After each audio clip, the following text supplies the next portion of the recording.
Hello and welcome to Forever F1. Wow, what a qualifying session we just saw. Probably the best one of the season so far, and huge storylines emerging. Pierre Gasly, welcome to 2025. Carlos Sainz starting to show his worth. Red Bull struggling, massive question marks. Charles Leclerc improvement. Oscar Piastri, could this be the weekend he really declares his ambitions to win the Drivers' Championship this year, because he has looked an absolute class of his own throughout the weekend, and he's just proven it here once again. An incredibly interesting qualifying session. FIA, a little bit of controversy as well with regards to potentially an Alexander Albon being denied the opportunity to go into Q2 due to FIA's basically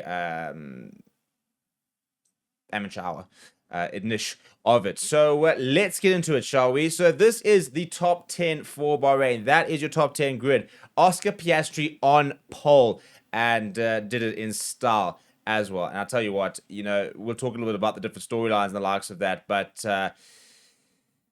Norris being, in theory, the number one driver for McLaren, well, for how much longer? Because how many more times is Oscar Piastri going to continue to be around there and potentially be quicker than Lando Norris before McLaren have to make the big call and say, well, actually, maybe he's the one we should be betting on, or at least we should be backing him in a similar sort of vein as Norris, which is basically supposedly what they're supposed to be doing. But I think they're very aware of the fact that in order for them to win, a Drivers' Championship, they're going to have to prioritize someone. But now the big question is who? And I genuinely think it is a big question, because Lando Norris, not a good qualifying, down in 6th place, and we'll talk about that a little bit as well. But I'll tell you what, a moment to celebrate Pierre Gasly, and so frustrating for Jack Doohan, who just finished outside that top 10, and he will start 11 tomorrow. Huge weekend, though, for Alpine, as they're trying to become, the best of the rest. We saw really poor time from the Racing Bulls with Isaac Hadjar finishing 12th. Liam Lawson, well, frustratingly, he will start at 17th tomorrow. His DRS had a massive issue where basically it closed during one of the straights without him actually closing it. And that probably cost him a spot in Q2. Ollie Behrman had a very tough time as well. Not something we're going to talk about. Last year being characteristically hopeless. Now, the big sort of controversy before we go into sort of the top results is that Nico Hülkenberg had a lap retrospectively deleted. Now, I understand how you can actually do this, to be honest. The session was done, and as we went into Q3, we then got a pop-up to say that Nico Hülkenberg had a lap deleted, but he finished 15th in Q1. So he got into Q2 on a lap that was then deleted. As a result, Alex Albon, who just felt he just didn't really have the pace, or he basically made a mistake in his qualifying, was denied the opportunity to go into Q2, where he could have potentially finished above Ocon. Well, he would have finished above Ocon, who crashed out. So Albon will start at 15th tomorrow. He should be at least 14th, technically, if he'd been able to go through, and probably could have had the pace to have gone even further. So it's a massive step apart FIA. I understand, how can you sit there retrospectively deleting a lap after a session is done? You've got to have this wrapped up before you go into another session. You cannot sit there looking at lap times of a previous session whilst another session goes on. I mean, it's absolutely... I mean, if I was Alex Albon, I would be absolutely fuming. Let's talk about this, shall we? The Red Bulls absolutely nowhere, and Yuki Tsunoda. Well, I mean, it's good and bad. The only good is that Yuki Tsunoda got into Q3, and the first time that two Red Bulls have been in Q3 all season. So that is a positive.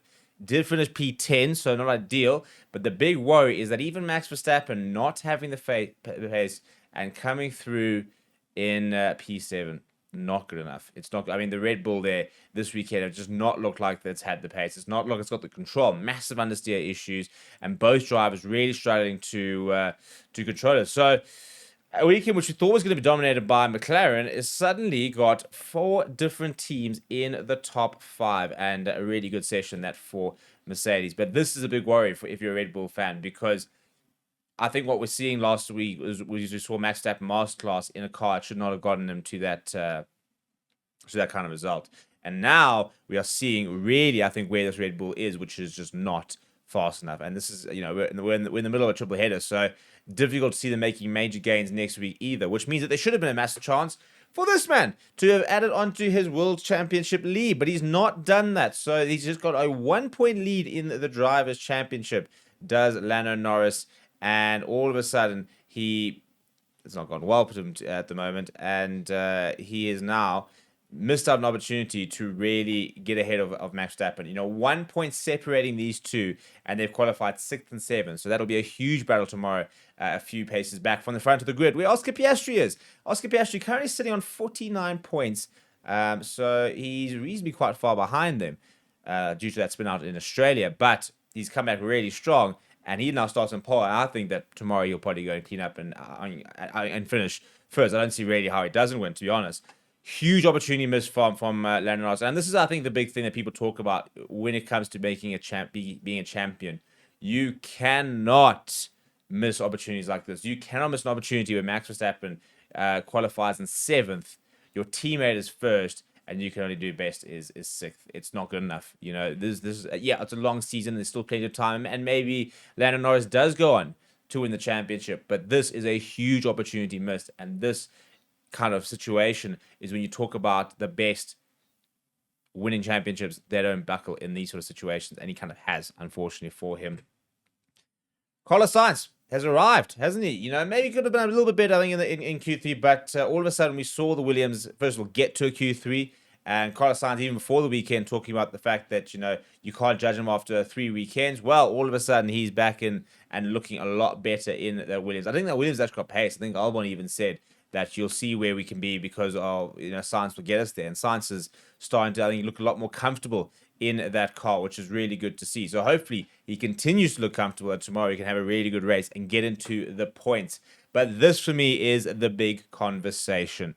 Oscar Piastri, I believe, is the real deal. And I think that he has everything he needs to genuinely contend for the championship. If he goes and wins tomorrow, he'll be sitting in the mix of those sort of top 3 positions, well in the mix at the moment, despite that sort of spin out. And I think that McLaren might sit there going, well, if Lando doesn't keep delivering in the next few races, they might have to switch their focus, because this man has got a genuine opportunity to win that driver title. He's got the pace. He has got the pace, and he's got the pedigree as well. This is what we're seeing from him. He's got the temperament to go and get, pole in a weekend where he has had the fastest car. He's got the temperament to be able to, he came right towards the end as well, so he left it to the final lap, like most people, but just didn't buckle under pressure, where Hamilton did, for example, didn't have a good lap, and he's, way down in 9th. We saw Lando Norris and Verstappen making mistakes. Those are 3 very senior drivers all making mistakes.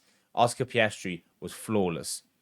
And all of a sudden, I think that we're looking at a bit of a change in dynamics in that McLaren team, because we're now seeing Lando Norris struggling with pressure, Oscar Piastri thriving with pressure, and titles are won by those that have the ability to cope with pressure and to deal with it. So that's how it'll line up tomorrow. The front grid tomorrow: Oscar Piastri or George Russell.